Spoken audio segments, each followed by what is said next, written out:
রাহুলের শার্টের বোতাম খুলে জড়িয়ে ধরে রাহুলের বুকে মাথা রেখে প্রিয়া বলল, সকাল হওয়া পর্যন্ত আমি আপনার স্ত্রী। অন্তত এই রাতে আদরে আদরে ভরিয়ে দিন আমায়। জীবনে অন্য কোনো পুরুষের স্পর্শ পেতে যেন মন আগ্রহী না হয়। সকাল হলেই ডিভোর্স লেটার হাতে ধরিয়ে দেবেন। আমি জানি একজন স্ত্রী তার স্বামীর কাছ থেকে একান্তে যেটা চায় সেটা আজ আমাকে আপনাকে দিতেই হবে। রাহুল কোনো কথাই বলল না। অমনি রাহুলের বুকে আলতো করে হাত বোলাতে বোলাতে বলল, এটা আমার সবথেকে প্রশান্তির স্থান, আপনার বুকটা। আপনার বুকে মাথা রাখলেই আমি সুখের সমুদ্রে হারাই। হয়তো সুখটা চিরস্থায়ী নয়, কিন্তু বিশ্বাস করুন আমি এই সুখটুকিতেই অভ্যস্ত। এর বাইরের জীবনে আর কিছু চাওয়ার ছিল না। কিন্তু সব চাওয়াও তো যে পূর্ণতা পায় না রাহুল। রাহুল কেমন একটা বিরক্তিকর ভাব করছে দেখে প্রিয়া বলল, ভালোবাসার মানুষটার অতিরিক্ত ভালোবাসাও আমাদের কাছে বিরক্তিকর মনে হয়, তারপর হারালে বোঝা যায়। আজ আপনি বিরক্ত হলেও আমার প্রাপ্তি আমি উসুল করে নেবই। আমি এখনো পর্যন্ত আপনার স্ত্রী।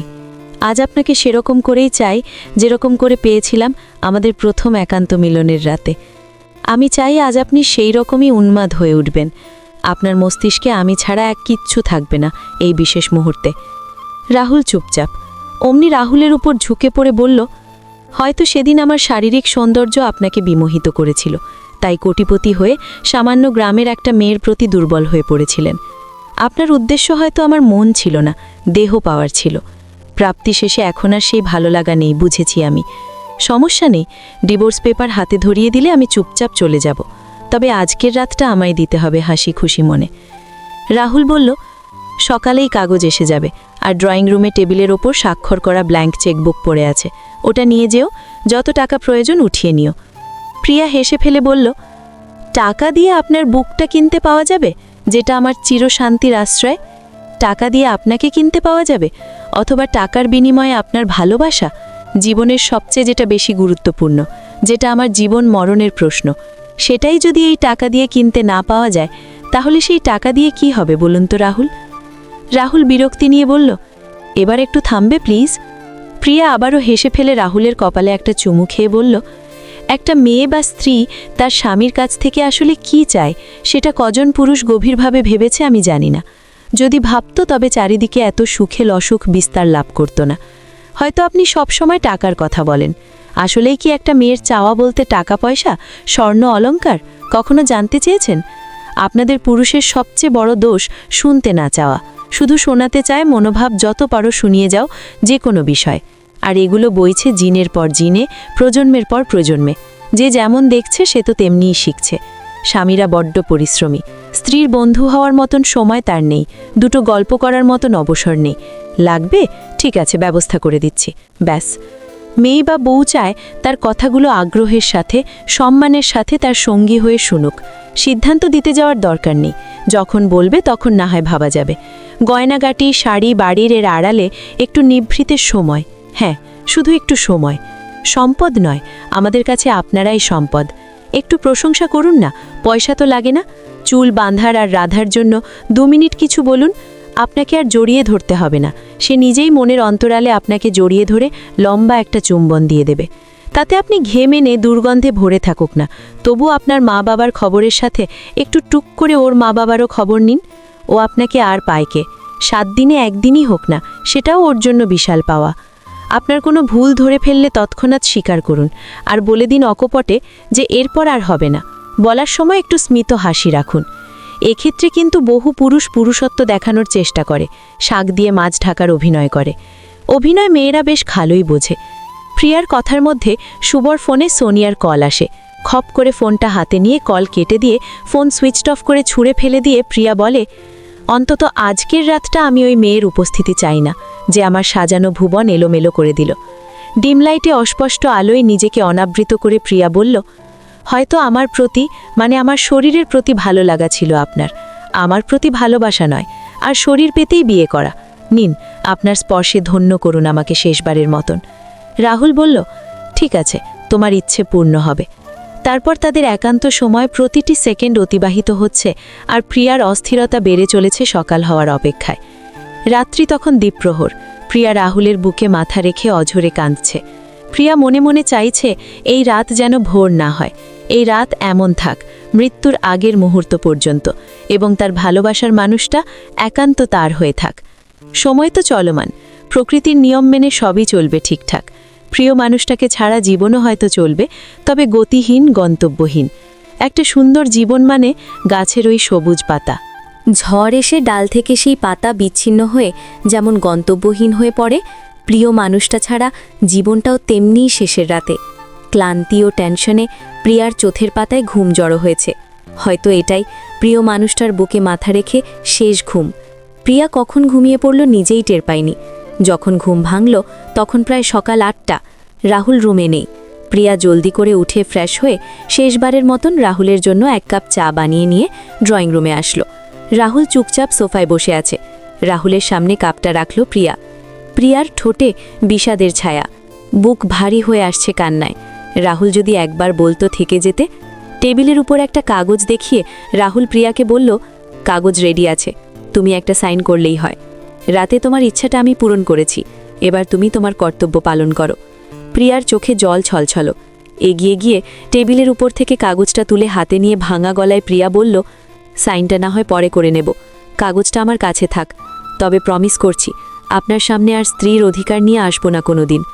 রুমে গিয়ে প্রিয়া ব্যাগের প্রয়োজনীয় জিনিসপত্র নিয়ে বেরিয়ে ড্রয়িং রুমে এসে চোখের জল মুছে রাহুলকে বলল, চলে যাচ্ছি, তবে যাওয়ার আগে আপনাকে কিছুক্ষণ জড়িয়ে ধরে থাকতে চাই। রাহুল বিরক্তির ভাব করে বলল, ন্যাকামি বাদ দেবে প্রিয়া, আমার এসব একদম ভালো লাগে না।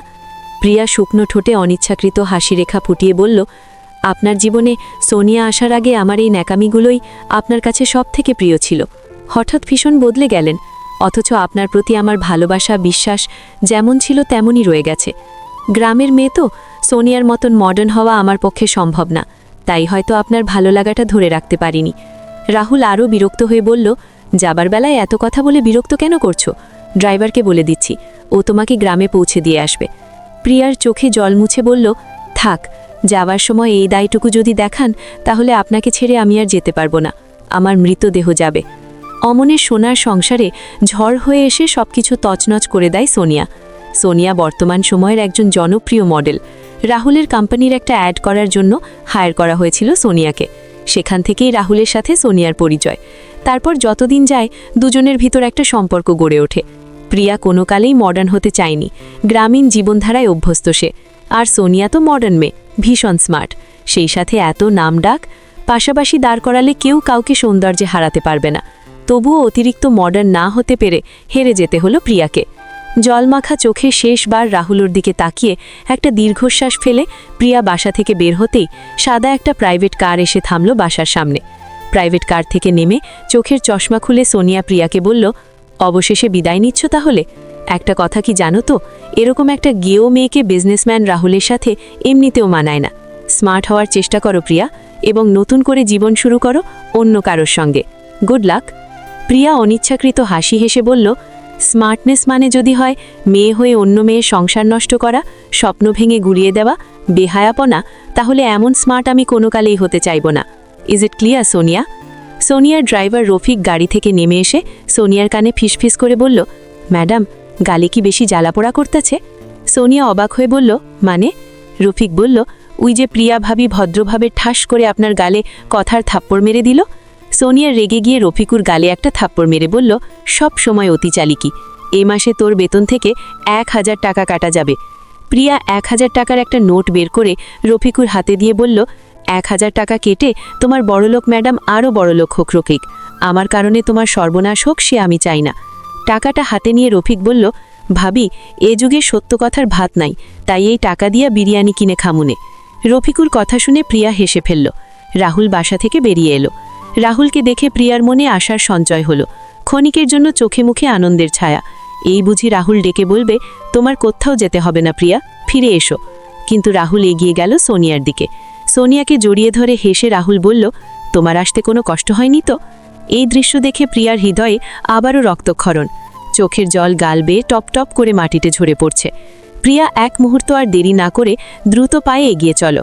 আর মনে এখনও আশার প্রদীপ জ্বলছে যে রাহুল যদি কোনো একদিন কোনো এক মুহূর্তের জন্য প্রিয়াকে ভালোবেসে থাকে, তবে অবশ্যই পিছন থেকে ডেকে বলবে, প্রিয়া যেও না, পা ফেলছি আর অপেক্ষা করছে পিছন থেকে রাহুলের একটি ডাকে। স্টেশনে এসে টিকিট কেটে অপেক্ষায় আছে প্রিয়া। নির্দিষ্ট সময় ট্রেন এসে উপস্থিত। প্রিয়া ট্রেনে চড়ে বসল, কাঁদতে কাঁদতে চোখ ফুলে গেছে। মনে হচ্ছে অক্ষিগোলক এক্ষুনি বেরিয়ে আসবে। জানালা দিয়ে বাইরের দিকে আনমনে তাকিয়ে পিছনের স্মৃতিগুলো ভাবছে প্রিয়া।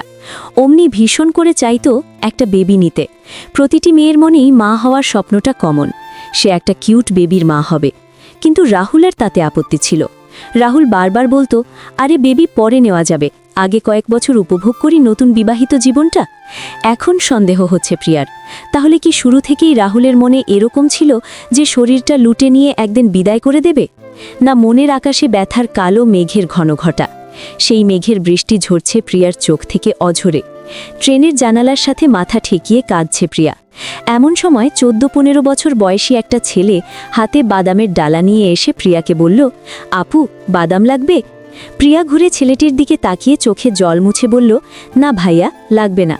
প্রিয়ার চোখে জল দেখে ছেলেটার ভীষণ খারাপ লেগে হয়তো প্রিয়ার সামনের সিট ফাঁকা, সেখানে বসিয়ে ছেলেটি বলল, আপা তোমার টাকাও দেওয়া লাগবে না, কয়টা বাদাম দিয়ে খাও তুমি। প্রিয়ার শুষ্ক হাসি এসে বলল, না লক্ষ্মী ভাই আমার, আমি এখন খাবো না। ছেলেটা মায়াবী একটা হাসি দিয়ে বলল, আপা আমি যদি বাদামের খোসা ছাড়িয়ে দিই তাহলে খাবে? তোমার আর কষ্ট কমিয়ে দিলাম। প্রিয়া হেসে ফেলে বলল, তুই তো নাছোড় বান্দা, কেন এত মানুষ থাকতে আমাকেই কেন তোর বাদাম খাওয়াতে হয় রে পিচ্ছি? ছেলেটার মুখ শুকিয়ে গেল, চোখ জলে টলমল করে উঠল। প্রিয়ার চোখে চোখ রেখে ছেলেটা বলল, আপা আমারও তোমার মতন একটা বড় বোন ছিল। আব্বায় আম্মায় মারা যাওয়ার পর আমার বোন রে আমাগো আগলাইয়া রাখত, কত আদর করত জানো। আর আদরের কারণে আব্বা আম্মার কথা মনেই পড়তো না। কিন্তু আমার আপাও মারা যাওয়ার অনেক আগে থেকেই তোমার মতন একরকম একটা কান্না করত। প্রিয়া অবাক হয়ে বলল, কিন্তু কেন কান্না করতো সে? ছেলেটার চোখের জল মুছে বলল, তখন তো জানতাম না। আপায় মারা যাওয়ার পর কাকি কয়েছিল আপার নাকি ক্যান্সার হয়েছিল। সেইটা জানার পর আপা আমার কথা ভেবে কান্না করত, আপায় মারা গেলে আমার কি হবে। কষ্টে ছেলেটার কথা আটকে যাচ্ছে। প্রিয়া স্তব্ধ হয়ে ফ্যাল করে তাকিয়ে আছে ছেলেটার মুখের দিকে। চোখের জল মুছে ছেলেটা আবারও বলল, জানো আপা, আমার আপার কান্না দেখে আমিও কান্না করতাম। আমার শ্বাস নিতে কষ্ট হইত। তখন ভাবতাম আমার কাছে টাকা থাকলে আপারে চকলেট কিনে দিতাম, আপায় খুশি হয়ে আর কান্না করতো না। এই যে এখন আমি বাদাম বেচি, এখন আমার কাছে টাকা থাকে। তখন যদি থাকতো তাইলে আপারে কত কিছু কিনা দিতাম। আমি আপার ভাই, আমারও একটা দায়িত্ব আছে না ক? আপার কান্না আমার কাছে পৃথিবীর সবচেয়ে কষ্টের। তাই আপার মতন কাউরে কান্না করতে দেখলে আমার খারাপ লাগে। প্রিয়া কি বলবে ভেবে পাচ্ছে না। প্রিয়ার পাশের সিট খালি। ছেলেটাকে ডেকে পাশে বসিয়ে প্রিয়া বলল, একদম কান্না করবে না, এই যে আমি তোমার বড় বোন। আচ্ছা তোমার নাম কি? ছেলেটি বলল, আমার নাম ছোটন। ছেলেটার মাথায় হাত বুলিয়ে দিয়ে প্রিয়া বলল, তোকে আমি পিচ্চি বলে ডাকবো এখন থেকে। ছেলেটা মাথা নাড়িয়ে বোঝালো, আচ্ছা সমস্যা নেই। প্রিয়া বলল, শোন পিচ্চি, আমি বাদামের খোসা ছাড়িয়ে দিচ্ছি, তুই খাবি। আর তুই বাদামের খোসা ছাড়িয়ে দিবি, আমি খাবো। বাদাম খেতে খেতে দুই ভাই বোন গল্প করব। একটা মুচকি হাসি দিয়ে পিচ্চি বলল, আচ্ছা আপা। বাদাম খেতে খেতে পিচ্চি বলল, আমি বাদাম কেন বিক্রি করি জানো আপা? প্রিয়া বলল, না তো, কেন করিস বিক্রি? আপা ছোটবেলা থেকে বাদাম আমার পছন্দ, ভাত না খাই বাদাম খাওয়া লাগবই। আব্বাই প্রতিদিন আমার জন্য নিয়ে আইতো বাদাম। তারপর আব্বাই মারা যাওয়ার পর আর কারে বলবো বাদাম আনতে? আপাই মানুষের বাড়ির কাম করে অল্প টাকা পাইতো, সেই টাকা দিয়া দুই ভাই বোনের সারা মাস যাইতো টেনে টেনে। আপা মারা যাওয়ার পর চিন্তা করছি কিছু না করলে খামু কি, তাই বাদাম বেচি। নিজের পছন্দের জিনিসও খাই, আবার টাকাও পাই। আচ্ছা বাদ দে পিচ্ছি, কষ্টের কথা। সত্যি করে বলতো, তোর কি লেখাপড়া করতে ইচ্ছে হয়? ঠিক মতন 3 বেলা ভাত জোটে, আবার পড়ালেখা? পেটে খিদা থাকলে পড়ালেখা কন যায় কন? কিছুই ভালো লাগে না। আচ্ছা তুমি থাকো কোথায় আপা? আপা আমার কোনো ঠিক না, এই স্টেশন সেই স্টেশন, যেহানে রাইত সেহানেই কাইত। আচ্ছা তুই যাবি আমার সাথে? বিশ্বাস হয় আমাকে? আমাদের বাড়িতে থাকবি, তোকে স্কুলে ভর্তি করাবো। অমনির কথা শুনে পিচ্চির চোখে মুখে আনন্দের ঝিলিক হেসে ফেলে বলল, আপা আমারে পড়ালেখা করণ লাগবো না, তোমাগো বাড়িতে থাকতে দিলেই হইব। দেখো আমি বাদাম বেচা তোমাগো অনেক কিছু কিনা দিমু। প্রিয়া মিষ্টি হেসে পিচ্চির মাথায় হাত বুলিয়ে বলল, লক্ষ্মী ভাই আমার, তোমায় বাদাম বিক্রি করতে হবে না। আপাতত লেখাপড়া করবে, বড় হয়ে ব্যবসায়ী হবি। জানিস আমারও আপন ভাই নেই, আজ থেকে তুই আমার ভাই। পিচ্চির জীবন কাহিনী শুনে প্রিয়ার চিন্তাভাবনা নতুন পথের সন্ধান পেল। পৃথিবীতে পিচ্চির মতন কত মানুষ আছে, জীবনের সাথে ক্রমাগত যুদ্ধ করে চলতে হয়। প্রিয়া মনে মনে সিদ্ধান্ত নিল নিজেকে ভেঙে আবারও নতুন করে গড়তে হবে। ভেঙে পড়লে চলবে না, ঘুরে দাঁড়াতে হবে। রাত 2:30 স্টেশনে এসে ট্রেন থামল। পিচ্চিকে নিয়ে ট্রেন থেকে নামল প্রিয়া। লোকজন ধীরে ধীরে চলে গেল। স্টেশন প্রায় ফাঁকা। এখান থেকে প্রিয়াদের বাড়িতে যাওয়ার কোনো গাড়ি এখন পাওয়া যাবে না। ভোর পর্যন্ত অপেক্ষা করতে হবে। স্টেশন ফাঁকা, পিচ্চিকে নিয়ে বসে আছে প্রিয়া। হঠাৎ কয়েকটি বখাটে ছেলের উদয়। সিগারেট টানতে টানতে ছেলেগুলো প্রিয়ার সামনে এসে দাঁড়ালো। বখাটেদের সর্দার অমনির মুখে সিগারেটের ধোঁয়া ছেড়ে বলল, ম্যাডাম, এভাবে বসে থাকতে বোরিং লাগে না? চলেন গিয়ে টাইম পাস করি। গ্যারেন্টি দিলাম সময় খুব ভালো কাটবে। ছেলেটার কথার ইঙ্গিত বুঝতে পেরে পিচ্চি ধাক্কা দিয়ে বখাটেদের সর্দারকে বলল, স্যার, আমার আপার লগে বাজে কথা কবি না। সর্দার তার সাঙ্গপাঙ্গদের ইশারায় পিচ্চির ব্যবস্থা করতে বলল। বখাটেদের দুজন পিচ্চিকে চ্যাংদোলা করে তুলে নিয়ে একটা খাম্বার সাথে বেঁধে চাকু দেখিয়ে বলল, সাউন্ড করলে এখানেই খতম করে দেব একদম। পিচ্চি তো ভয়ে শেষ। বখাটেদের সর্দার খপ করে টান মেরে প্রিয়ার ওড়নাটা হাতে নিয়ে নিল। প্রিয়ার বুকের ওড়না টেনে নিতেই বখাটেদের সর্দারের গালে কষে এক থাপ্পড় মেরে দিল প্রিয়া। সর্দারের সাঙ্গপাঙ্গরা তেড়ে আসতেই সর্দার তাদের থামিয়ে দিয়ে বলল, এতটাও দুর্বল নয় তো তোদের বস, তোরা কি কস? সাঙ্গপাঙ্গরা সমস্বরে বলল, আপনি অলওয়েজ রাইট বস, তাহলে তোরা ফাঁকে গিয়ে ফাও কাজে মন দে, আমি এদিকটা সামলাচ্ছি বলে হাত দিয়ে নিজের গাল ডলতে লাগলো সর্দার। সাঙ্গপাঙ্গরা একজন আরেকজনকে বলল, বস শুধু আজীবন ডায়লগই মেরে যাবে আর বসেরে অন্য মেরে যাবে। অন্য একজন বলল, চুপ কর, বসের শরীরে সইলে আমাগো মনে সইতে সমস্যা কি, চল গিয়ে বিড়িটামি। আগন্তুক যুবক সর্দারকে বলল, মেয়ে মানুষ দেখলেই মনের ভেতর হাউ হাউ ফিলিংস জাগে, তাই না? তোদের চোখে মেয়েদের শরীর ছাড়া আর কিচ্ছু দেখা যায় না, তাই তো? দেব আর একটা কানের নিচে? সর্দার তড়িঘড়ি করে বলল, না না, দরকার নাই, একটাই যথেষ্ট, না দিয়ে বুঝাই বলেন স্যার। আগন্তুক যুবক আবার বলল, মেয়েদের দিকে কুদৃষ্টিতে তাকানোর আগে একবার নিজের মা বোনের কথা ভাবিস, তাহলে আর মনের ভেতর হাউ হাউ ফিলিংস জাগ্রত হবে না, বুঝলি?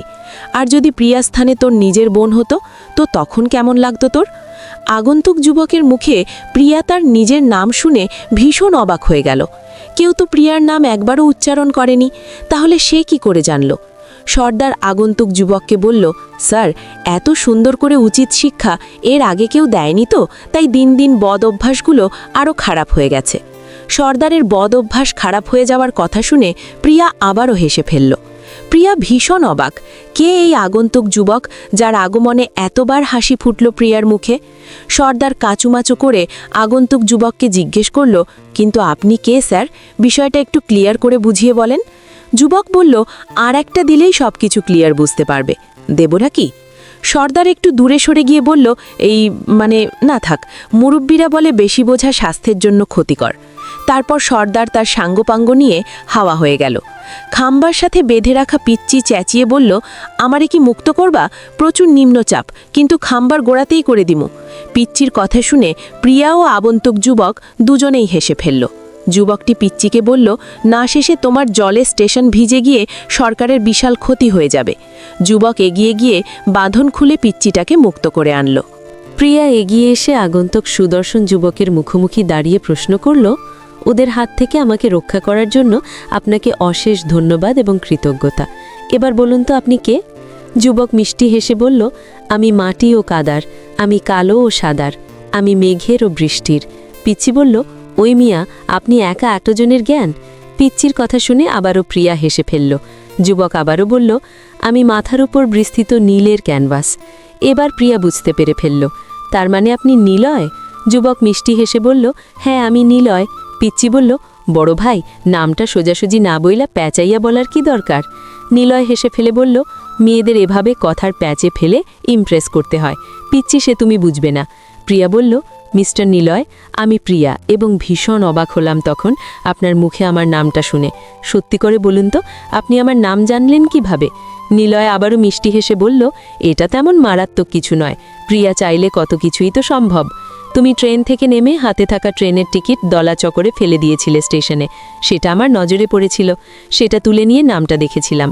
প্রিয়া ভীষণ অবাক হয়ে বলল, তা কাজবাজ কিছু করা হয় নাকি নাকি স্টেশনে স্টেশনে মেয়েদের টিকিট কুড়িয়ে নাম জানা হয়? নিলয় বলল, একজন ভবঘুরে ব্যক্তির কাছে পুরো পৃথিবীটাই তার বাড়িঘর, আর পিছুটান থাকে বলে মানুষ কাজ করে। আমি একা একা পেট চালিয়ে নিতে অত বেশি কাজবাজারের প্রয়োজন হয় না, মেয়েদের টিকিট কুড়ায় না। তবে তোমার মুখটা দেখে মনে হয়েছিল পৃথিবীর সমস্ত বিষাদ বেদনা ভর করে আছে ওই মুখে, তাই জানার খুব আগ্রহ হয়েছিল বলেই তোমার ফেলে দেওয়া টিকিটটি কুড়িয়েছিলাম। নিলয়ের কথা শুনে মুগ্ধ প্রিয়া।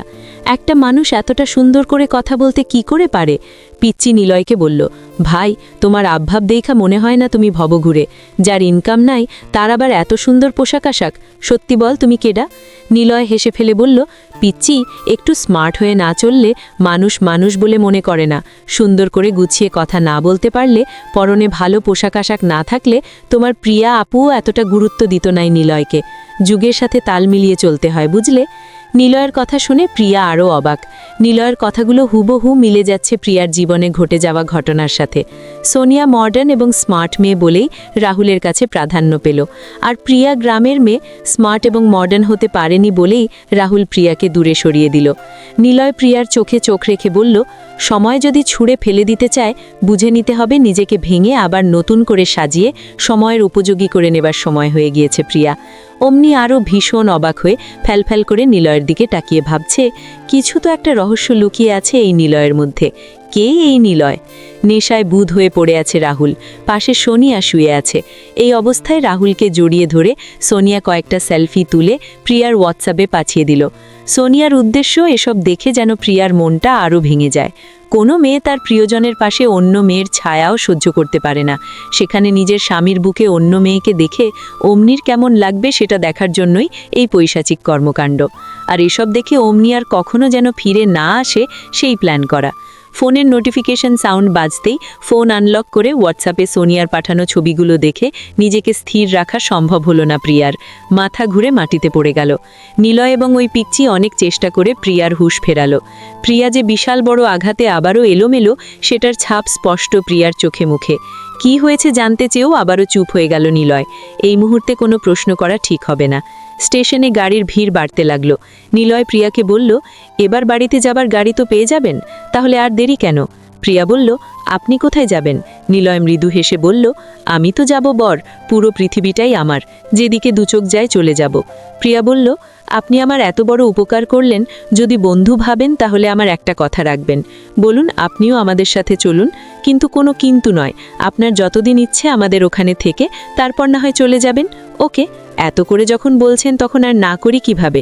পিচ্চি নিলয়কে বলল, এত করে বলল কই ভাই, একবারই তো বলল, ভাব তো সুবিধের মনে হচ্ছে না। নিলয় হেসে ফেলে বলল, তোকে বখাটেরা খাম্বার সাথে বেঁধে রেখেছিল, ভালোই করেছিল, স্পিকার অনুযায়ী আওয়াজ বেশি তোর। প্রিয়া মুচকি হাসল। গাড়িতে করে সকাল সকাল বাড়ি এসে পৌঁছালো প্রিয়া। প্রিয়ার দাদি উঠোন ঝাড়ু দিচ্ছিল। প্রিয়াকে দেখে ঝাড়ু ফেলে এগিয়ে এসে প্রিয়াকে বুকে জড়িয়ে ধরে বলল, মরা বাড়িটা আবারও প্রাণ ফিরে পেয়েছে। তারপর নিলয়ের দিকে তাকিয়ে দাদি বলল, কি রে, তোর স্বামীর তো ভালোই উন্নতি হয়েছে। প্রিয়া বলল, কী সব বলছো দাদি? দাদি বলল, ঠিকই তো বলছি, তোর স্বামী রাহুল আরও হাতখানিক লম্বা হইতেছে দেখছি। প্রিয়া হেসে ফেলে বলল, দাদি, তোমার চশমা নেই বলে নিলয়কে রাহুল মনে হচ্ছে, ওর নাম নিলয়, ও আমার বন্ধু। নিলয় বলল, আর আজকে থেকে দাদি আমার বান্ধবী। দাদি ঝামটি মেরে বলল, হ্যাঁ। নিলয় হেসে বলল, না দাদি, তোমাকে আর সঙ্গীহীন দিন কাটাতে হবে না, তোমার রাজকুমার লোকেশন বরাবর উপস্থিত। প্রিয়া হেসে ফেলে নিলয়কে বলল, হেসেই শুরু, এবার একটু থামেন। প্রিয়ার মা বাবা আসলো, তাদের সাথে নিলয়ের এবং পিচ্চির পরিচয় করিয়ে দিল। প্রিয়া সকালের নাস্তা খেয়ে সবাই বিশ্রাম নেওয়ার পালা। বিকেলে প্রিয়াদের গ্রামে ঘুরতে বেরোলো নিলয় ও পিচ্চি। ঘুরে ফিরে সন্ধ্যা হওয়ার আগেই ফিরে এলো। হঠাৎ মুষলধারে বৃষ্টি শুরু হলো। টিনের চালে বৃষ্টির ছন্দে কেমন এক স্বর্গীয় আনন্দ বিরাজ করছে মনে। পিচ্চি ও নিলয়কে যেই রুমে দেওয়া হয়েছে সেই রুমে প্রিয়া ও দাদিও বসে আছে।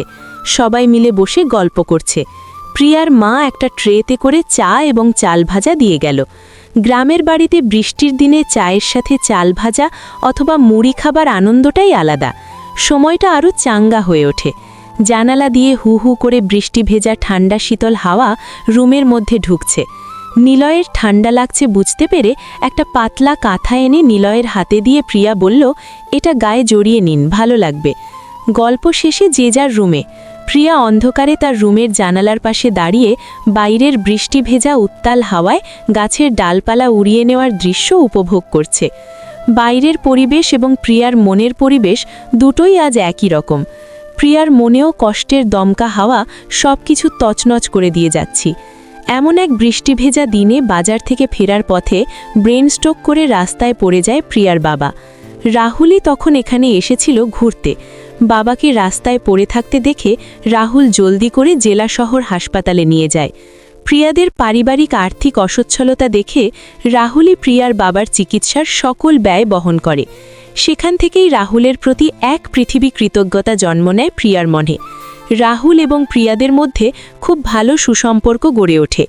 রাহুল প্রিয়াকে পছন্দ করত জেনেও প্রিয়া এড়িয়ে যেত বারবার, কারণ প্রিয়ার মন অনেক আগেই কোনো এক কারোর হয়ে গেছে, যাকে কখনো সামনাসামনি দেখেনি প্রিয়া, অথচ ভালোবাসে নিজের প্রাণের চেয়েও অধিক। রাহুল প্রিয়ার বাবার কাছে ডাইরেক্ট বিয়ের প্রস্তাব দেয় এবং জানায় যে প্রিয়াকে তার ভীষণ পছন্দ। একদিন বাবা প্রিয়াকে ডেকে হাত ধরে বলে, আমার একটা কথা রাখবি মা? প্রিয়া মিষ্টি হেসে বলে, তোমার একটা কথা নয়, তোমার 1000 কথা রাখব, নিজের প্রাণের বিনিময়েও হলেও। এই হাসি ছিল প্রিয়ার শেষ হাসি। বাবা প্রিয়ার হাতটা আরও শক্ত করে ধরে বলল, রাহুল আমাদের জন্য কম করেনি, আমার মনে হয় ও তোকে সুখেই রাখবে মা, ও তোকে বিয়ে করতে চায়, তুই রাজি হয়ে যা, এটাই তোর কাছে তোর বাবার শেষ আবদার। অমনি সেদিন পাথরের গড়া অনর নিষ্প্রাণ মূর্তি হয়ে গিয়েছিল। বাবার ইচ্ছা পূরণ করতে গিয়ে ভালোবাসার কুরবানি দিতে হবে এমন পরিস্থিতিতে যে পড়ে, সেই বোঝে এই যন্ত্রণার গভীরতা।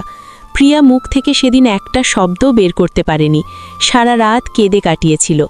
এরপর নিজের মনের যন্ত্রণার বেরি পড়িয়ে ধীরে ধীরে যোগাযোগ বন্ধ করে দেয় তার ভালোবাসার মানুষটার সাথে, আর ভিতরে ভিতরে জ্বলে পুড়ে মরতে থাকে প্রতিক্ষণ, প্রতিটি মুহূর্ত। একদিন রাহুল আসে প্রিয়াদের বাড়িতে। রাতের সবাই যখন গভীর ঘুমে আচ্ছন্ন, ঠিক তখন রাহুল চলে আসে প্রিয়ার রুমে। ঘুমের মধ্যেই কারো স্পর্শ অনুভব করে ঘুম ভেঙে যায় প্রিয়ার। চিৎকার করে উঠবে এমন সময় প্রিয়ার ঠোঁট স্পর্শ করে ওঠে। প্রিয়া ভীষণ ভরকে যায়, গলা দিয়ে আওয়াজ বের হতে চায় না। প্রিয়াকে টেনে বুকের সাথে জড়িয়ে ধরে রাহুল বলল, ভয়ের কিছু নেই, আমি রাহুল, 2 দিন পরে তো আমাদের বিয়ে হচ্ছেই। রাহুলের বাহু থেকে নিজেকে মুক্ত করে প্রিয়া বলল, বিয়ের পরের বৈধ জিনিসটাকে বিয়ের আগে অবৈধ করে পাওয়ার মাঝে কি এমন সুখ বলেন তো একটু? এত রাতে একটা যুবতী মেয়ের ঘরে এরকম খারাপ উদ্দেশ্য নিয়ে আসার মতন নিচু মন মানসিকতা আপনার থেকে আশা করিনি রাহুল। রাহুল আবার জোর করেই প্রিয়াকে কাছে টেনে জড়িয়ে ধরে বলে, অপেক্ষায় থাকা আমার পক্ষে কখনোই সম্ভব না প্রিয়া, আর অপেক্ষা যদি হয় তোমাকে পাওয়ার, তাহলে তো একদমই অসম্ভব। কথা শেষে রাহুল আরও বেশি করে প্রিয়ের শরীর স্পর্শ করতে লাগল। সেই রাতে রাহুলের উদ্দেশ্য হাসিল হলো। এরপর থেকেই প্রিয়ার দ্বিধাদ্বন্দ্বের দিন শুরু। যাকে মন প্রাণ দিয়ে ভালোবাসল তাকে কিভাবে ঠকাবে? শরীর চেয়ে অন্য কেউ লুটে নিয়েছে, আর প্রিয়ার বাবার শেষ আবদার প্রিয়া যেন রাহুলকে বিয়ে করে। সব মিলিয়ে শেষ পর্যন্ত প্রিয়া ও রাহুলের বিয়ে হয়েছিল। প্রিয়ার স্মৃতিচারণে ব্যাঘাত ঘটল কারোর পায়ের শব্দে। ঘুরে দাঁড়িয়ে প্রিয়া দেখল তার বাবা এসেছে। চোখের জল মুছে প্রিয়া বলল, কিছু বলবে বাবা? প্রিয়ার বাবা ব্যথা ভারাক্রান্ত মুখে বলল, ছোটবেলায় তুই কান্না করলে অথবা অভিমান করলে কোলে নিয়ে সারা গ্রাম ঘোরাতাম, কত কিছুই না করতাম। এখন তুই বড় হয়ে গেছিস, জানি না ঠিক কী করলে তোর মনের কষ্টটা দূর হবে। তোর ইচ্ছার বিরুদ্ধে তোর মতামতের মূল্য না দিয়ে তোকে রাহুলের সাথে বিয়ে দিয়ে আমরাই তোর জীবনটা নষ্ট করেছি। তোর এই অবস্থা দেখে প্রতিক্ষণ জ্বলে পুড়ে মরছি, নিজেকে ক্ষমা করতে পারবো না কোনো দিন। প্রিয়ার শুকনো ঠোঁটে হাসির রেখা ফুটিয়ে বলল, এতে আপনার কোনো দোষ নেই, সবই কপালের লিখন। বাবা এগিয়ে এসে প্রিয়ার মাথায় হাত বুলিয়ে বলল, আমার আর একটা কথা রাখবি মা? বল বাবা। এভাবে ঘরে বসে থাকলে তুই আরও ভেঙে পড়বি, নানান টেনশনে। বলছিলাম তোর যেহেতু LLB অনার্স করা, এবার যে কোনো ল কলেজে ভর্তি হয়ে LLB ডিগ্রিটা নিয়ে নে। ছোটবেলা থেকেই তো তোর উকিল হবার ইচ্ছে, তোর ইচ্ছেটাও পূর্ণতা পাক। আচ্ছা বাবা, আমি ভেবে দেখব। বাবা প্রিয়ার রুম থেকে বেরিয়ে চলে গেল। প্রিয়া আবারও জানালার পাশে গিয়ে আকাশের দিকে তাকিয়ে আছে। মেঘ কেটে রূপালী চাঁদের আলো ঝরে পড়ছে পৃথিবীতে। কত অদ্ভুত এই পৃথিবী। প্রিয়া হঠাৎ লক্ষ্য করল পুকুর ঘাটে কেউ একজন বসে আছে। ঝাপসা আলোয় স্পষ্ট দেখা যাচ্ছে না। দরজা খুলে প্রিয়া ধীর পায়ে পুকুর ঘাটের দিকে এগিয়ে যেতেই বসে থাকা সেই ছায়ামূর্তিটি বলল, চাইলেই আকাশ থেকে বৃষ্টি ঝরানো যায় না, বৃষ্টি অমূল্য, তাই বৃষ্টি হলেও ছুঁয়ে দেখতে হয়। প্রিয়া অমনি বুঝতে পারল এটা নিলয়। অমনি বলল, জ্বর হলেই বুঝতে পারবেন বৃষ্টি ছোঁয়ার মজা, ক্রতোপকার। ও কি? নিলয় হেসে ফেলে বলল, চাইলেই তো আমরা আর বৃষ্টির কাছে যেতে পারি না। বৃষ্টি আমাদের আঙিনায় আসিয়ে ভালোবেসে তাকে ছুঁয়ে না দিলে হয় বলুন? একটা দীর্ঘশ্বাস ফেলে প্রিয়া বলল, জীবনের পাল্লায় সুখের চেয়ে দুঃখের মুহূর্ত বেশি ভারী হলে জীবন আর জীবন থাকে না। নিলয় পুকুরের পাড়ে কদম গাছটায় কদম ফুল ফুটে আছে। নিলয় উঠে গিয়ে দুটো কদম ফুল এনে প্রিয়ার হাতে দিয়ে বলল, এই যে আমার তরফ থেকে আপনাকে মুহূর্ত দিলাম। এই মুহূর্ত আপনার আজীবন মনে থাকবে। মনে পড়বে কোনো এক বৃষ্টি ভেজা সন্ধ্যায় অথবা কদম গাছ দেখলেই। আমরা সুখের মুহূর্ত এড়িয়ে গিয়ে দুঃখের হতাশার মুহূর্তগুলো বেশি প্রশ্রয় দিই, বলি আমরা সুযোগ থাকলেও সুখী হতে পারি না। প্রিয়া ভীষণ অবাক হয়ে তাকিয়ে আছে নিলয়ের দিকে। পকেট থেকে কয়েকটি নীল চুড়ি বের করে প্রিয়ার দিকে বাড়িয়ে দিয়ে বলল, নীল চুড়ি, হাতে কদম ফুল, দারুণ কিছু মুহূর্ত লিপিবদ্ধ হবে জীবনের ডায়েরিতে। প্রিয়ার চুড়িগুলো হাতে নিয়ে বলল, কিন্তু আপনার কাছে কাঁচের চুড়ি কিভাবে? নিলয় একটা দীর্ঘশ্বাস ফেলে বলল, কেউ একজন ছিল যার নীল চুড়ি ভীষণ পছন্দ ছিল। তাকে তো আর দেওয়া হয়নি, সময়ের সাথে চুক্তি করে হঠাৎ সে হারিয়ে গেল। সে যেদিন বলেছিল তার নীল চুড়ি পছন্দ, সেদিনই কিনে রেখেছিলাম। এখন ভাবলাম আর পকেটে নয়, চুড়িগুলো অন্তত কারোর হাতে শোভা পাক। অমনি যতই নিলয়ের কথা শুনছে ততই মুগ্ধতা বাড়ছে আর ভীষণ কৌতূহল হচ্ছে নিলয়ের সম্পর্কে জানার। নিলয় আবারও বলল, সত্যিকারের ভালোবাসাগুলো চরমভাবে হেরে যায় জানেন। হয়তো অপরদিকে মানুষটা ছেড়ে যায়, নয়তো পারিবারিক চাপেই ছেড়ে যেতে বাধ্য হয়। দীর্ঘশ্বাস ফেলে প্রিয়া বলল, দ্বিতীয় লাইনটার শিকার হতে হয় বেশিরভাগ মেয়েদেরকে। পরিবারের চাপই দেওয়া সিদ্ধান্ত চুপ করে মেনে নিয়ে নিজের সুখ স্বপ্ন বিসর্জন। মেয়েরা আসলেই ভীষণ অসহায় জানেন নিলয়। নিলয় বলল, মেয়েরা অসহায় নয় মোটেই, নিজেকে অসহায় ভাবার কারণে ওরকম মনে হয়। আমাদের সমাজে যুগ যুগ ধরে চলে আসা কিছু রীতি মেয়েদের ওরকম ভাবতে বাধ্য করে। তবে সবসময় নিজের উপর আত্মবিশ্বাস রাখবেন। এত ভালোবাসার পরেও যে আপনাকে ছুঁড়ে ফেলে দেবে, সে আপনার ভালোবাসা পাওয়ার অযোগ্য। তার জন্য নিজের জীবন থামিয়ে না রেখে নতুন করে জীবনকে গতিদান করুন। অমনি চুপচাপ। নিলয় বলল, কাল সকালেই আমাকে যেতে হবে। কোথায় যাবেন? যেদিকে দুচোখ যায়। আর কখনো দেখা হবে না আমাদের, হয়তো যদি বেঁচে থাকি তবে। কথা শেষে নিলয় উঠে রুমে চলে এসে শুয়ে পড়ল। প্রিয়ার চোখে জলের উপস্থিতি। ভালো রাখার মানুষগুলোর উপস্থিতি খুব কম সময়ের হয় জীবনে। সকালে নিলয় চলে গেল। এরপর 2.5 বছর অতিবাহিত। এরই মধ্যে ল কলেজ থেকে ডিগ্রি অর্জন করে প্রিয়া একজন উকিল। একদিন সকালে সোফায় বসে চা খাচ্ছিল এবং নিউজ দেখছিল প্রিয়া। একটা অপ্রত্যাশিত নিউজ দেখে থমকে যায় প্রিয়া। হাত থেকে চায়ের কাপটা পড়ে ভেঙে টুকরো টুকরো হয়ে যায়। নিজের চোখ এবং কানকে বিশ্বাস হয় না। এটা কিভাবে সম্ভব? ইয়াং ব্যবসায়ী রাহুলের হাতে বর্তমান সময়ের আলোচিত মডেল সোনিয়া খুন। সোনিয়ার ক্ষতবিক্ষত দেহ উদ্ধার করা হয় রাহুলের বেডরুম থেকে। রাহুলকে বর্তমানে আইনের আওতায় এনে জিজ্ঞাসাবাদ করা হচ্ছে। খবরটা শুনে প্রিয়ার রক্ত হিম হয়ে এলো। যেই সোনিয়ার জন্য প্রিয়াকে দূর করে দিল রাহুল, সেই সোনিয়াকে রাহুল খুন করবে এটা অসম্ভব। আর খুন করলেও কেনই বা করবে? এক গাদা প্রশ্ন মাথায় ঘুরপাক খেতে লাগলো প্রিয়ার। সেই সাথে প্রচণ্ড কৌতূহলে অস্থির হয়ে উঠল প্রিয়া। এর সত্যতা যাচাই করতেই হবে। ভালোবাসার মানুষটা দূরে ঠেলে দিলেও তাকে কোনোদিন মন থেকে দূরে ঠেলে দেওয়া সম্ভব না। প্রিয়ার মন অস্থির হয়ে উঠল। এই সময় রাহুলের পাশে দাঁড়ানোর জন্য পরদিনই শহরের উদ্দেশ্যে রওনা হলো প্রিয়া। জীবনের প্রথম কেসটা রাহুলের হয়ে লড়তে চাইছে প্রিয়া। যদি রাহুল সত্যিই দোষী হয়ে থাকে তাহলে শাস্তি হবে, আর যদি নির্দোষ হয়ে থাকে তাহলেই মুক্তি পাবে। থানায় যোগাযোগ করে সবকিছুর সম্পর্কে মোটামুটি ধারণা নিয়ে হাজতে রাহুলের সাথে দেখা করতে গেল প্রিয়া। কয়েদিদের পোশাকে পরিহিত রাহুলকে নিয়ে আসা হলো। রাহুলকে দেখেই প্রিয়ার ভেতরের পৃথিবীতে যন্ত্রণার ঝড় বইতে লাগল। রাহুল প্রিয়ার সাথে অন্যায় করলেও প্রিয়া কখনো চায়নি রাহুলের এমন পরিণতি হোক। বাঁধ ভেঙে আসতে চাওয়া প্রিয়ার চোখের জল অনেক কষ্টে সামাল দিল প্রিয়া। রাহুল ভীষণ অবাক হয়ে বলল, প্রিয়া তুমি? প্রিয়া স্বাভাবিকভাবে বলল, তুমি শব্দটা ঠিক নিতে পারছি না মিস্টার রাহুল। এখানে আপনি আসামি এবং আমি একজন উকিল, কনভারসেশন ওরকমই হওয়া উত্তম। রাহুল বেশ অবাক হয়ে বলল, অভিনন্দন প্রিয়া, এতটা উন্নতি অপ্রত্যাশিত। ধন্যবাদ মিস্টার রাহুল, জীবনে অনেক কিছুই অপ্রত্যাশিত। এই যেমন ধরুন আমার হাজবেন্ড, যাকে আমি মন প্রাণ সব কিছু উজাড় করে দিয়ে ভালোবাসতাম, সে আমাকে তাড়িয়ে দিল, এটা অপ্রত্যাশিত। আবার কারুর জন্য কারুর জীবন থেমে থাকে না, সেটা প্রমাণ করার জন্য আমি উকিল হলাম, সেটাও আপনার কাছে অপ্রত্যাশিত। আবার স্ত্রীকে দূর করে দিয়ে যাকে নিয়ে ঘর বাঁধলেন তাকে নিজের হাতে খুন করলেন, এটাও আমার কাছে অপ্রত্যাশিত। মানে অপ্রত্যাশিত বিষয়গুলো সব ঘটে যাচ্ছে কেমন করে যেন। যাই হোক, যাকে হৃদয়ের সিংহাসনের রানী করলেন তাকেই আবার কেন নৃশংসভাবে হত্যা করলেন? ভাবলাম জীবনের প্রথম কেসটা আপনার হয়ে লড়ি। যদি আপনার আপত্তি না থাকে এবং কোনো কিছু না লুকিয়ে সত্যটা না বলেন তাহলেই চেষ্টা করব। প্রিয়া, সত্যি হলো এটাই যে আমি সোনিয়াকে খুন করিনি, আমাকে ফাঁসানো হয়েছে। সবার কাছে জবাবদিহিতা করতে করতে আমি ক্লান্ত, তাই এর বেশি কিছু বলার ইচ্ছে আমার নেই। জীবন বাঁচানোর জন্য মিথ্যা বললেও দোষ নেই, আর আপনি নির্দোষ হয়ে নিজেকে নির্দোষ প্রমাণের জন্য অন্তত সত্যিটাই না হয়ে বলবেন। জবাবদিহিতা করবেন রাহুল, এটা স্বাভাবিক। কথাবার্তা শেষে রাহুলকে ভিতরে নিয়ে যাওয়া হলো। প্রিয়া বেরিয়ে এসে সোজা রাহুলের বাসার উদ্দেশ্যে রওনা হলো।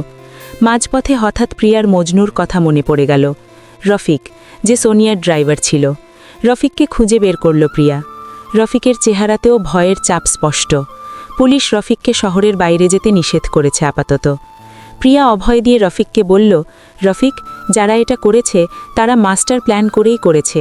সত্যিটা সামনে আনতে না পারলে তুমিও ফেঁসে যেতে পারো। খুনের রাতে ঠিক কি হয়েছিল আমাকে সব খুলে বলো। পুরো দিনটাই কি হয়েছিল সোনিয়ার, কোথায় কোথায় গিয়েছিল? রফিক একটু ভেবে বলল, ম্যাডাম, সেদিন পুরোটা দিন সোনিয়া ম্যাডাম বাসাতেই ছিল, রাহুল স্যারের বাসায়। সন্ধ্যায় শহরের নামকরা ব্লু বার গিয়েছিল। সেখানে আরও একজন জনপ্রিয় মডেল মাহি বা নিশি ম্যাডাম ছিল। সোনিয়া ম্যাডাম এবং নোসাইবা নিশি ম্যাডামের মধ্যে বেশ কিছুদিন ধরে একটা ঝামেলা চলছিল। ব্লুবারের মালিক মিসেস পূর্ণতা কোভিড অ্যান্ড কোম্পানি অ্যাড কোম্পানির মালিক হওয়ায় দুজনকেই ডেকেছিল, দুজনের মধ্যেই রাগারাগির অবসান ঘটিয়ে মিল করিয়ে দেবে বলে।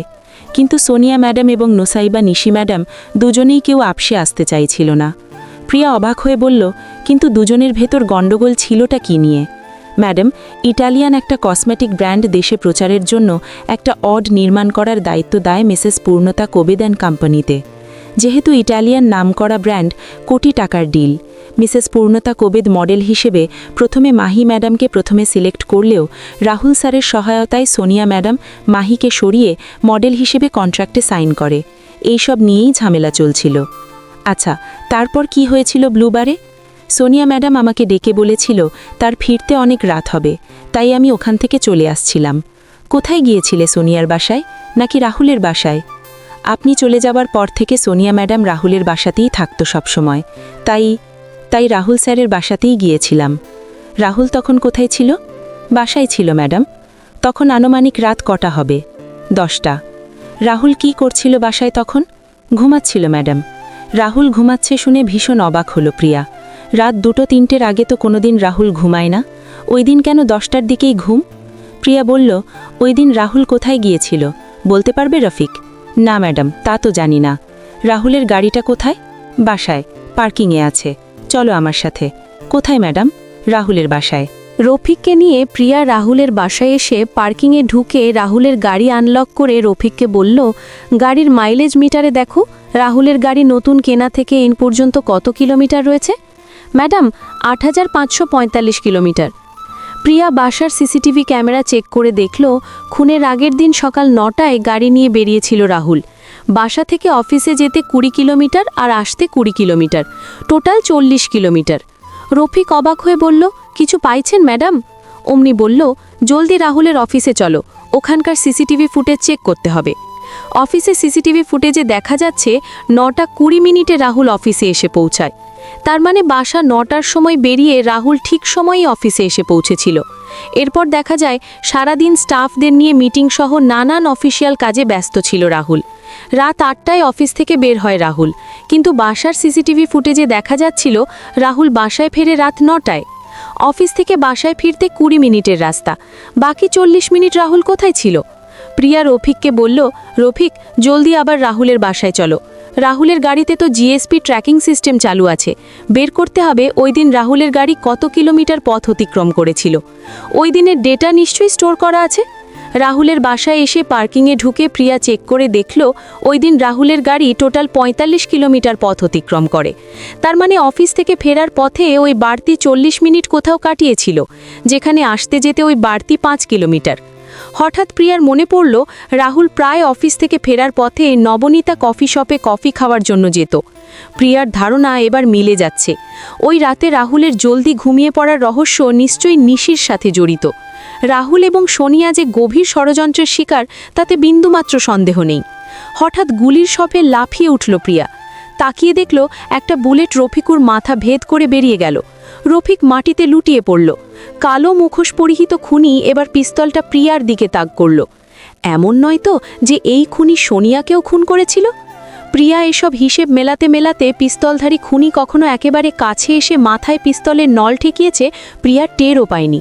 খুনি পিস্তলের ট্রিগার চাপবে ঠিক এই মুহূর্তে প্রিয়া খপ করে এক হাতে দিয়ে খুনির হাতটা ধরে ফেলে, অন্য হাত দিয়ে চুলের পিন এনে মুহূর্তে বসিয়ে দিল খুনির পিস্তল ধরা হাতে। ব্যথায় পিস্তলটা ছেড়ে দিয়ে খুনি নুইয়ে পড়তেই প্রিয়া খুনির মাথার চুল ধরে তলপেটে একটা লাথি মারতেই খুনি মাটিতে পড়ল। সেই সুযোগেই পিস্তলটা উঠিয়ে নিয়ে দৌড়ে পালালো প্রিয়া। পিস্তলে নিশ্চয়ই খুনির হাতের ছাপ রয়েছে ভেবে প্রিয়া একটু স্বস্তির নিঃশ্বাস ফেলল। পরক্ষণেই মনে পড়ল খুনির হাতে তো হাত গ্লাভস পরা ছিল, সুতরাং ছাপ থাকার কোনো সম্ভাবনা নেই। যাই হোক, এবার যেতে হবে নবনীতা কফি শপে। ওই দিন রাহুলের সাথে কি ঘটেছিল, কেন কফি শপ থেকে ফিরে রাত প্রিয়া রফিককে নিয়ে আবার রাহুলের বাসায় ফিরে এলো। পার্কিংয়ে গাড়ির ট্র্যাকিং সিস্টেম চেক করার পর তার মনে হলো রহস্যটা আরও গভীর। রাতের সেই বাড়তি 40 মিনিট কোথায় কাটিয়েছিল রাহুল, আর কেনই বা এত তাড়াতাড়ি ঘুমিয়ে পড়েছিল? প্রিয়ার মনে একটা সন্দেহ জাগল।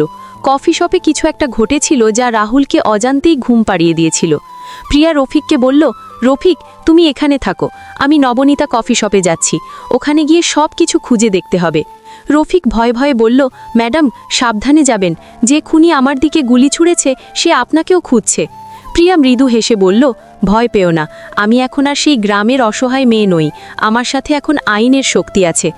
নবনীতা কফি শপে পৌঁছে প্রিয়া দেখল দোকানটা খুবই সুন্দর সাজানো, নরম আলো, আরামদায়ক চেয়ার আর কফির সুবাসে ভরা পরিবেশ। দোকানের মালিক নবনীতা নিজেই এগিয়ে এলেন। আরে প্রিয়া ভাবি, কতদিন পর দেখা, কেমন আছেন? প্রিয়া হেসে বলল, ভালো আছি নবনীতা, তোমার কাছে একটা সাহায্য চাই। বলুন, কি সাহায্য? রাহুল যেদিন খুনের আগের রাতে এখানে এসেছিল সেদিনের সিসিটিভি ফুটেজ দেখতে চাই, আর সেদিন কি কি ঘটেছিল সেটাও জানতে চাই। নবনীতা একটু চিন্তিত হয়ে বলল, আচ্ছা ঠিক আছে, আমি ম্যানেজার জান্নাতকে ডাকছি, সে সব কিছু দেখেছে। জান্নাত এসে প্রিয়ার সাথে কথা বলল। সে বলল, স্যার সেদিন একটু অস্থির ছিলেন, কফি খেয়ে টিস্যু দিয়ে মুখ মোছার সময় বারবার টিস্যুর গন্ধ শুকছিলেন, মনে হচ্ছিল গন্ধটা তার ভালো লাগছিল। প্রিয়া সিসিটিভি ফুটেজ চেক করতে বসল। ভিডিওতে দেখা গেল জান্নাত কফি দিচ্ছে, তারপর এয়ার ফ্রেশনার স্প্রে করছে, কিন্তু প্রিয়া খেয়াল করল সেই স্প্রেটা কোনো সাধারণ এয়ার ফ্রেশনারের বোতল নয়। সে জুম করে দেখল এটা একটা হাই পাওয়ার স্লিপিং স্প্রে, যার গন্ধ শুকলেই কয়েক মিনিটের মধ্যে গভীর ঘুম চলে আসে। প্রিয়ার মুখে বিজয়ের হাসি ফুটে উঠল। এবার বুঝতে পারছি কেন রাহুল এত তাড়াতাড়ি ঘুমিয়ে পড়েছিল, কেউ তাকে ইচ্ছাকৃতভাবে অজ্ঞান করিয়েছে। হঠাৎ তার মনে পড়ল রফিককে যে খুনি গুলি করেছিল সেই খুনির হাতে গ্লাভস ছিল, কিন্তু যখন প্রিয়া খুনির চুল ধরে লাথি মেরেছিল তখন খুনির কয়েকটা চুল তার হাতে এসে লেগেছিল।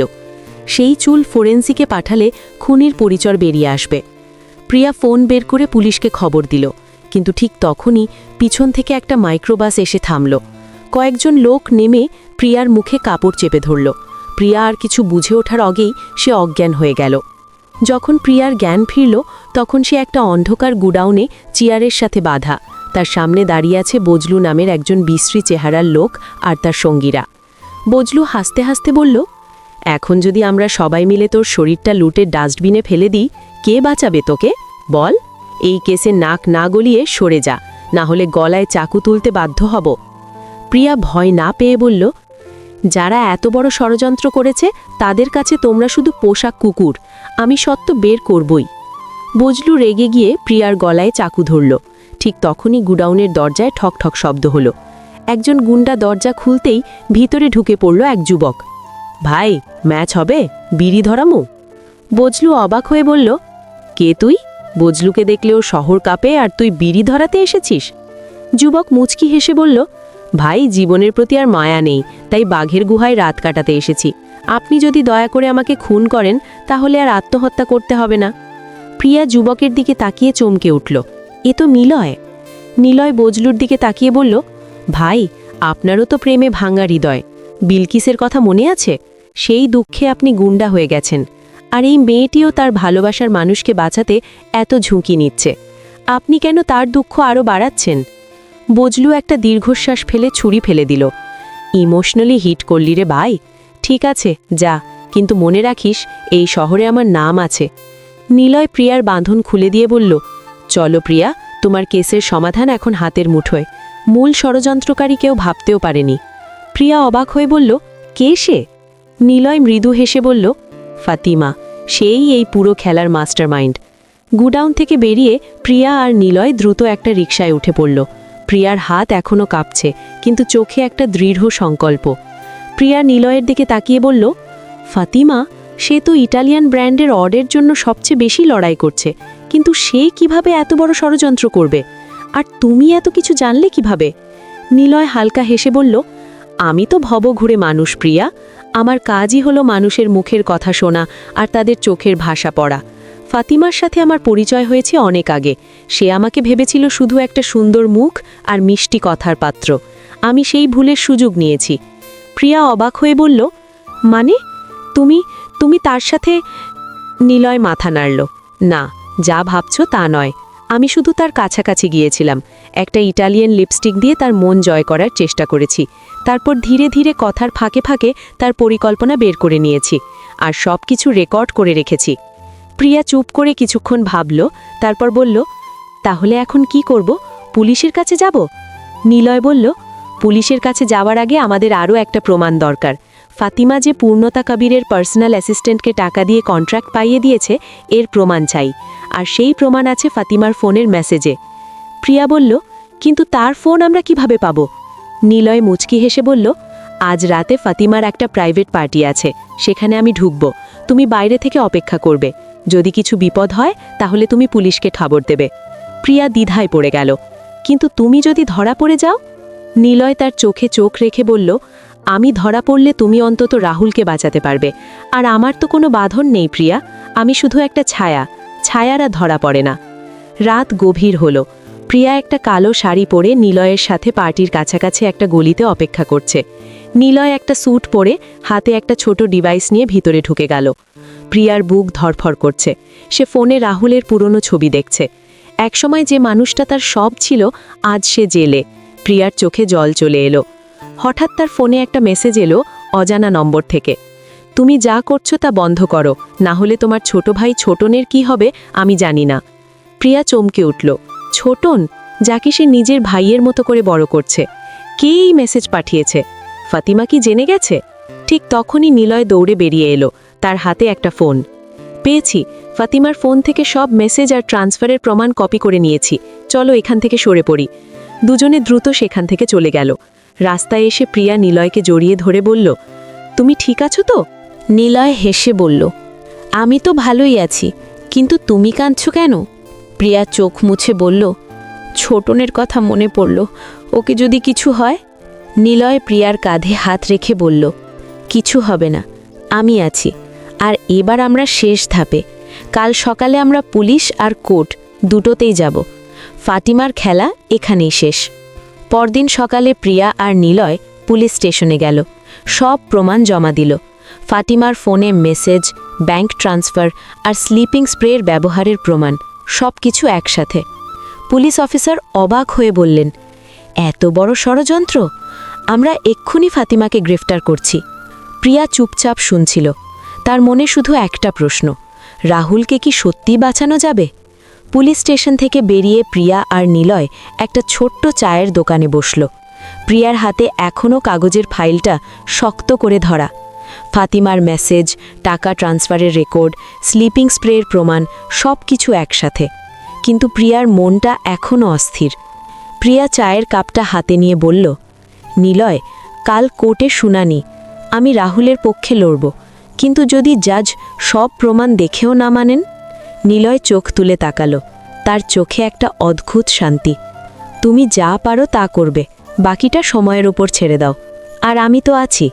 প্রিয়া মৃদু হেসে বলল, তুমি সবসময় এভাবেই থাকো, যেন কোনো কিছুতেই ভয় পাও না?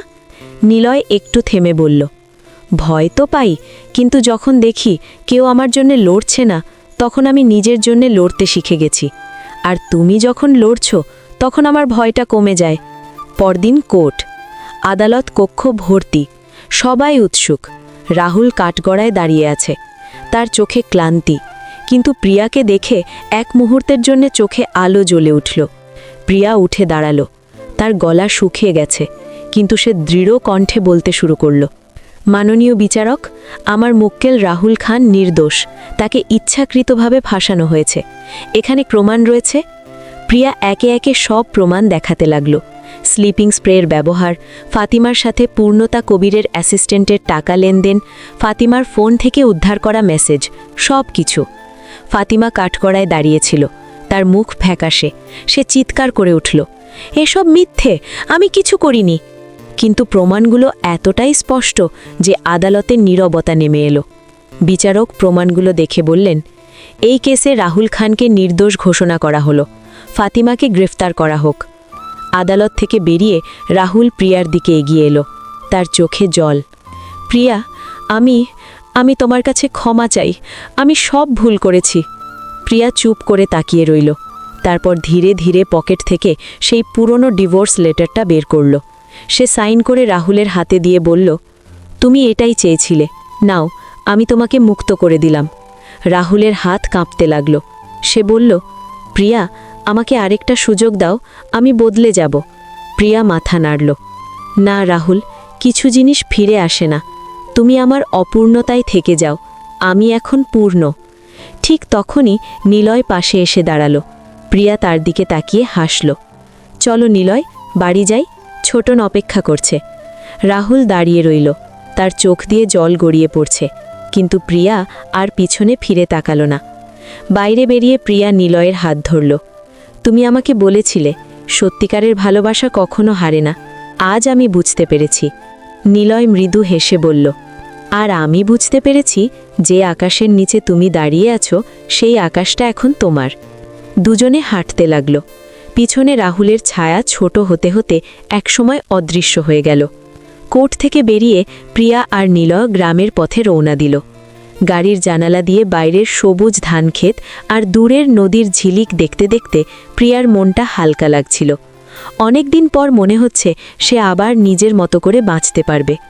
ছোটন বাড়ির সামনে দাঁড়িয়ে অপেক্ষা করছিল। প্রিয়াকে দেখেই ছুটে এসে জড়িয়ে ধরল। আপা, তুমি এসেছ? আমি ভয় পেয়ে গিয়েছিলাম। প্রিয়া ছোটনের মাথায় হাত বুলিয়ে বলল, আর ভয় পেতে হবে না পিচ্চি, সব ঠিক হয়ে গেছে।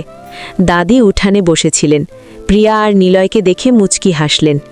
এই যে আমার রাজকুমার আর রাজকন্যা ফিরে এসেছে, এবার তো বাড়িটা আবার পূর্ণ হবে। সন্ধ্যা নামল। টিনের চালে হালকা বৃষ্টির ছন্দ শুরু হলো। সবাই মিলে বারান্দায় বসে গল্প করছে। প্রিয়া নিলয়ের পাশে বসে আছে।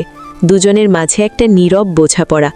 প্রিয়া আস্তে করে বলল, নিলয়, তুমি কি সত্যি চলে যাবে, যেমনটা আগে বলেছিলে, যেদিকে দুচোখ যায়? নিলয় একটু চুপ করে থেকে বলল, আগে মনে হতো পৃথিবীটা আমার কাছে শুধু একটা রাস্তা, কোনো গন্তব্য ছিল না, কিন্তু এখন মনে হচ্ছে একটা ঠিকানা পেয়েছি।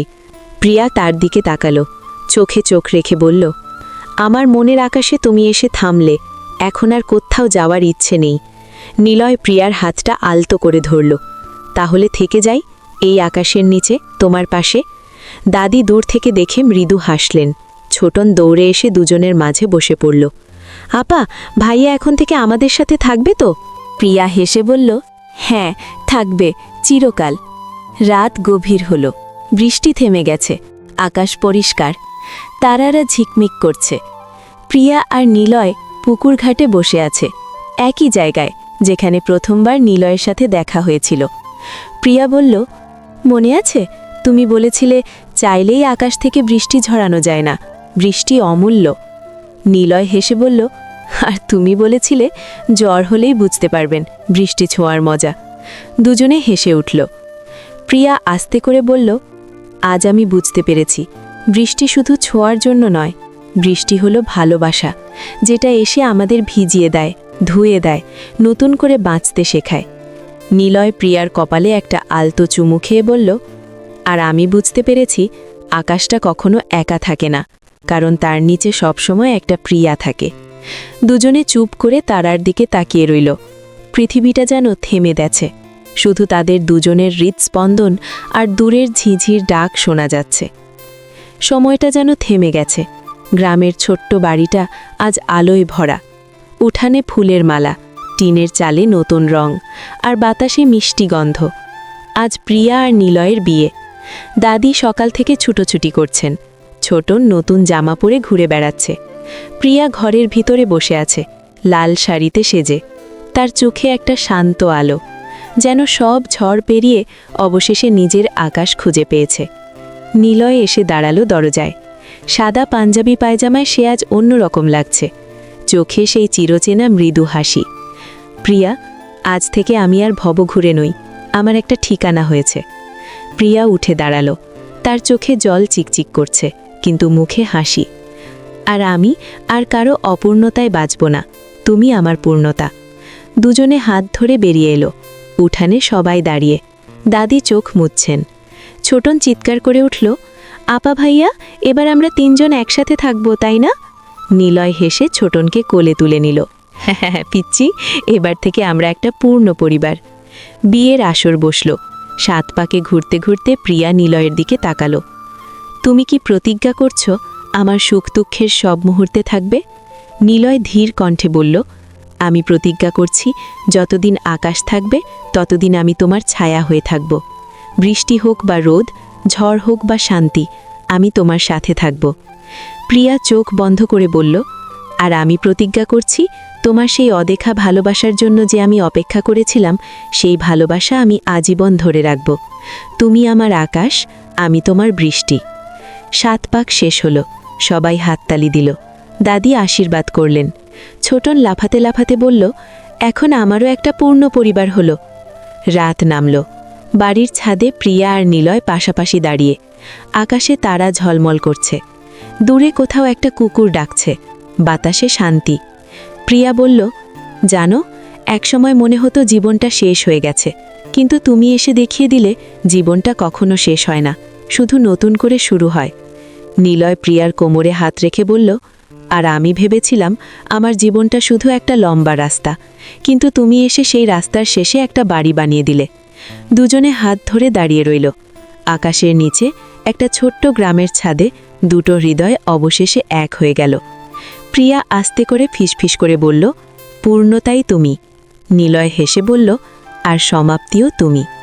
বৃষ্টি নামল না, কিন্তু দুজনের চোখে সেই বৃষ্টির ছোঁয়া লেগে রইল। সমাপ্ত।